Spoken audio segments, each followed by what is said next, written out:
вечер во Ордена, публицирате на новата книга на Сузана Турунџиева со наслов Среќоветар. Јас искрено верувам дека и овој роман на Турунџиева ќе ве натера да го прочитате во еден стил, исто како и претходните, бидејќи едноставноста во нејзиниот стил на пишување допира до сите читатели и едноставно не остава никого равнодушен. Имав можност да прочитам дел од нејзините книги и можам да кажам дека зборовите на Турунџиева навистина ме натираат да размислам за животот, за сето оно што ме окружува, за врските кои ги остваруваме со луѓето околу нас, за неискажаните емоции и пропуштените шанси. И претходно кажав дека ми се допаѓа леснотијата и искреноста во нејзините зборови, односно леснотијата со која таа ги создава приказните и љубовите во нејзините книги. Инспирирани се токму од оно што ми се случува секојдневно, но едноставно не сме свесни за тоа и не сакаме да го видиме тоа. Овој роман исто така ќе ве натера да размислувате, ќе ве натера да не се откажувате од надежби, од вашите соништа. Ако не се лажам, Среќоветар го зазеде 10-тото место во листата романи на Турунџиева, но сигурно сум дека таа наскоро повторно ќе ни изненади со нов и дека ќе продолжи да ни изненадува со уште нови приказни, многу нови ликови, кои секако ние со трпение ги очекуваме. Сакам да ви се заблагодарам за присуството и од името на организаторот и директорот на Домот на културата 25 мај за вашето вечерашно присуство. А сега би сакала да отстапам место и на Сузана да ни каже нешто повеќе за инспирацијата на нејзиниот роман. Посеќавање на наредно догаѓање, верувам ќе биде тоа на есен, бидејќи ете од минатата пролет некако ми премина во пракса, но и во традиција, и тоа многу убава традиција, да ги организирам караваните на книгата еднаш во пролет и подоцна во есен, бидејќи некако последниве 3 години моето перо се распиша и тоа многу брзо почна да пишува и моите пријатели често пати ми велат што правиш бе Сузана, ние побавно читаме од ти што издаваш. Така да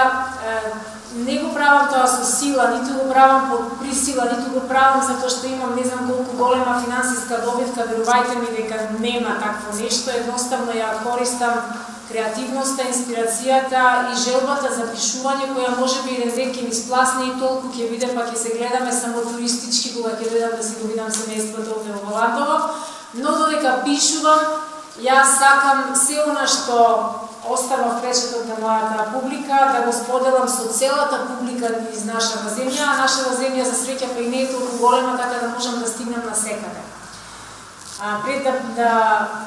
да ви кажам нешто повеќе и нешто по-конкретно за Среќоветар, во меѓувреме сакам да ви упатам на сите,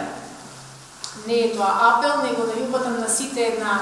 можност за сите вие кои нешто сте прочитале или може би се сте прочитале од моето творештво, дека исто така после моја возборување можете и вие нешто да кажете, да ме прашате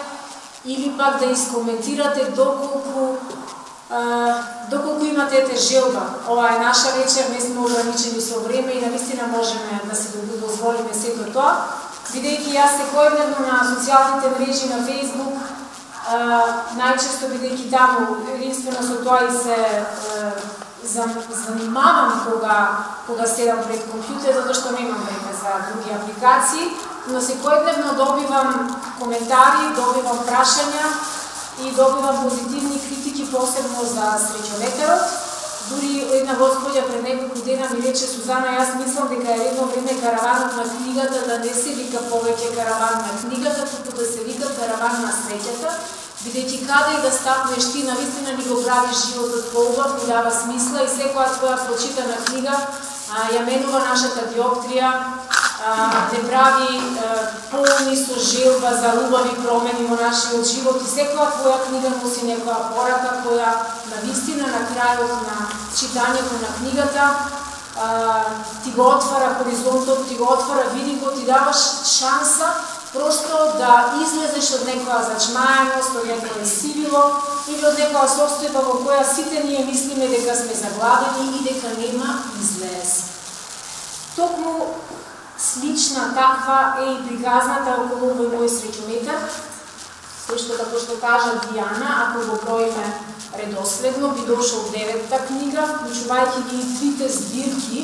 значи заедно со 3 збирки кои што јас подоцна ги испакував во една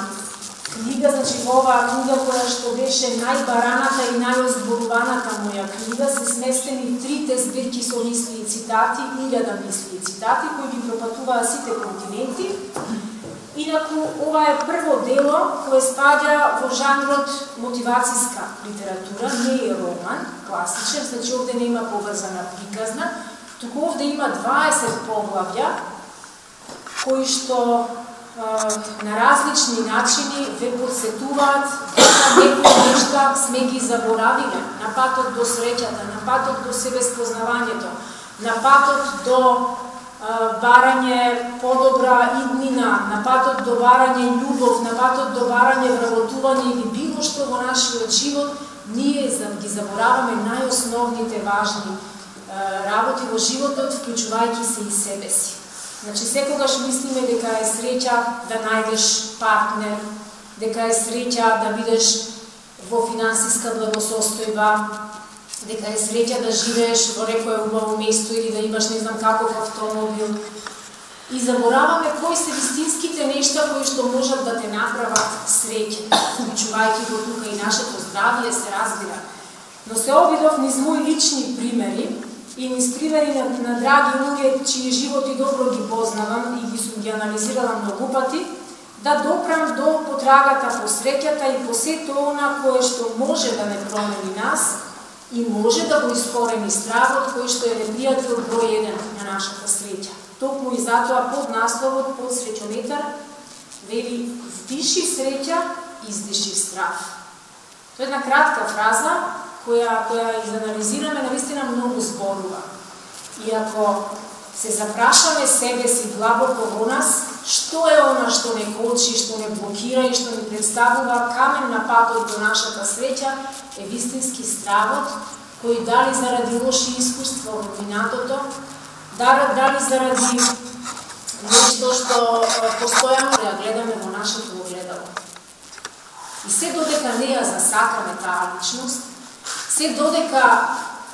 не ни стане јасно колку треба првенствено да се бидеме важни самите на себе, и за се додека не научиме да ги препознаваме знаците кои што ни ги дава животот, а тој ни ги дава само многу пати ние сме или заспани, или имаме некоја привремена амнезија, или не сакаме да ги видиме. Не случајно ни се десило во еден човек од 1000 мани ти да му ја гледаш само неговата една добра страна. Значи, тоа верувам дека многумина на нас би се случило и затоа после многу пати, особено пак ние жените, си го поставуваме прашањето: да, само јас можам да привлекувам такви луѓе. Не, едноставно ние не ги читаме знаците. Како да ги научиме да ги читаме знаците? Токму на тие теми се задржа во овој среќометар и токму низ примери на жени кои во животот многу страдале, на луѓе кои навистина со својот късмет направиле работи кои ни на сон не би им се случиле. Работев на овој среќометар не многу долго време, но среќна сум за тоа што успеа не да ја оствари, да ја надмине мојата прогноза кога го започнав и во мигот кога го затворив овој среќометар, кој во меѓувреме го има и второто продолжение, но тоа здравје Боже во 2018. И уште една важна работа поврзана со нашата среќа е тоа дека никогаш, ама баш никогаш, без оглед на тоа колку години да имаме и колку бели влакна да ни се појават на нашата глава, никогаш не треба да престанеме да растеме одвнатре. Бидејќи физички ние сме пораснати, жените од 16, мажите од некаде 18 години и толку, но одвнатре, нашиот внатрешен растеж не треба да запре се до мигот додека не служи умот, додека гледаме, додека читаме, додека разменуваме енергија со луѓе со кои се разбираме и во кои препознаваме некои сродни души. Значи, тој внатрешен растеж и среќата да препознаваме луѓе со некаква слична енергија со која ние редовно би се надополнували едни со други, е вистинско богатство кое што може да ме стави на вистинскиот пат до среќата. И уште нешто многу важно е тоа дека без оглед на тоа што и да ни се случило во минатото, а на сите верувам дека ни се случиле и лоши епизоди, и многу лоши епизоди, дека сите сме преживувале огромни загуби, дека секој од нас изгубил некој свој драг, некој еден, некој двајца, некој повеќе мина, дека многумина од нас доживувале можеби и финансиска катастрофа, љубовни разочарувања, било какви други разочарувања, но никогаш, верувајте ми, не треба да си дозволите да останете заглавени во минатото. И се до мигот, додека не ја донесете вистинската одлука и да склучите примирие со минатото, вие никогаш нема да добиете шанса ниту за сегашноста, а за иднината пак да не зборува. Една од инспирациите мои, имаше многу било ми даде инспирација за оваа книга, но една од инспирациите е токму човекот кој за жал сега вечерва не е со нас, но го посетив пред малку. Тој е мојот чичко Илија Ченчер, кој што пред 17 години, некаде 2000-та година или 2001-та, не се сеќавам која беше, ми кажа една многу голема мудрост таму горе во овој нивниот убав двор. Не знам вака покажувам, но мисле да е вака, така не ви? Добро сум с ориентација, така? Веројатно е таму горе. И токму за среќата, сите ние сакаме да дебатираме, да зборуваме, да читаме, да мудруваме и да си даваме совети еден на друг. Токму поврзано нешто со неговата животна приказна, која не е нималку едноставна, ниту пак е обична, ниту била лесна. За многумина од страна гледано може би била лесна, но оние кои што ја знаат неговата приказна, навистина таа воопште не била едноставна. Токму тој ми беше инспирација за 12-тото поглавје во овај среќометар, не 12-то, туку 11-то се извинувам, кој што вели никогаш не ја споредувај среќата на другиот со твојата среќа. Што ќе рече дека късметот е нешто што ниту можеш да му украдеш на некого, ниту можеш да му го подариш на некого, ниту можеш да го купиш со пари, а уште помалку пак можеш да го спречиш късметот или да го затвориш некаде со катанац. Късметот или го имаш, или го немаш. Без разлика. Дали си роден, пример, на Шанс-Елизе некаде во Париз, или си роден во Валандово. Луѓето кои што секојдневно ја напуштаат нашата земја и мислат дека таму некаде во нелиот свет ќе им биде подобро, поубаво, ќе бидат посредни, ќе бидат побогати, никогаш не размислуваат веројатно дека каде и да одиш късметот со себе си го носиш. Јас тоа постојано го кажувам во моите мисли, во моите книги и токму заради тоа и ова поглавје го посветив на Ченчер, кој е жива легенда и верувам дека уште долги години ќе го посетуваме заедно со моите принцези, дека ќе биде човекот кој многумина ќе има што да научат, а да го соберам доволно материјал, да дојдам тука на пракса, да ви раскажат се, ама баш се поврзано за неговото комплетно минато, бидејќи знам многу важни детали, но не ги знам вистинските нешта, ќе направиме една цела книга толку за него. Не би должела јас се да многу. Сакам само уште еднаш сите да ви замолам, секогаш кога ви е тешко, секогаш кога мислите дека светот се свалил на вашите плеќи, вдишете среќа и издишете страх. И тоа правете го секогаш кога ви е тешко и никогаш не си дозволувајте да си кажувате себе си лоши работи, бидејќи вие сте најважната личност во вашиот живот. Вашето тело е единственото превозно средство кое треба да ве служи до крајот на животот и затоа треба да го негувате, да го чувате, ама и да го сакате со сите негови несовршености. Бидејќи не може секој од нас да се роди совршен, сите имаме ние по некои недостатоци, но се додека не си го засакаме нашето тело такво какво што е, ние никогаш нема да се чувствуваме убаво во својата кожа, туку секогаш ќе се чувствуваме како странци во своето тело. Не знам дали беше во Валандово или беше во некој друг град минатата пролет, но една од присутните, една од моите читателки ми кажа: ајде Сузана, напиши нешто за тоа како успеваш да се носиш со животот и како успеваш и покрај сите твои обврски професионални и лични и семејни и секогаш да изгледаш убаво, да имаш прибрана мисла, да не читаш кога зборуваш, да стигнуваш секогаш на време. и да даваш корисни совети врзани за храна и за здравје и за се понатаму, иако медицината ми немам ништо близко со медицината. Токму таквите совети се вметнати овде, од се по нешто има, и верувам дека на многу жени ова четиво ќе им биде корисно, бидејќи ова четиво не се чита во еден здив, ова четиво се чита секогаш. Ама баш секогаш кога ќе ни дојде некаква дилема или кога сме за некоја работа,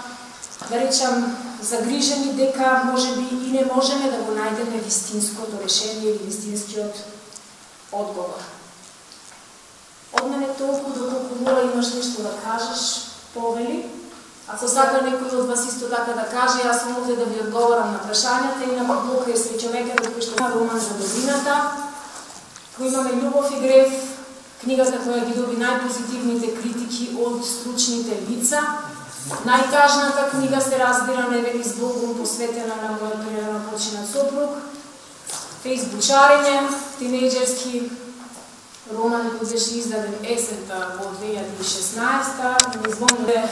камен на вашиот пат, бидејќи ако добро си ги вратиме филмовите наназад, ќе сватиме дека никој не бил виновен за нашите погрешни избори, за нашите погрешни одлуки, за нешто за што сме се чувствувале обесправени, можеби и на моќ многу поголема од компјутерот, и затоа сум ви многу благодарна на вистина. Ако во меѓувреме се појави некој таков кој што сака да биде мој соработник, а јас во сите градови каде што одам по промоции регрутирам млади и амбициозни луѓе кои што сакаат да работат со книги и да се заработуваат процент, можете да ме контактирате или на социјалните мрежи, или размислете, па ќе го најдете мојот број, и ви благодарам, се разбирам, многу ви благодарам што сте вечер во овде.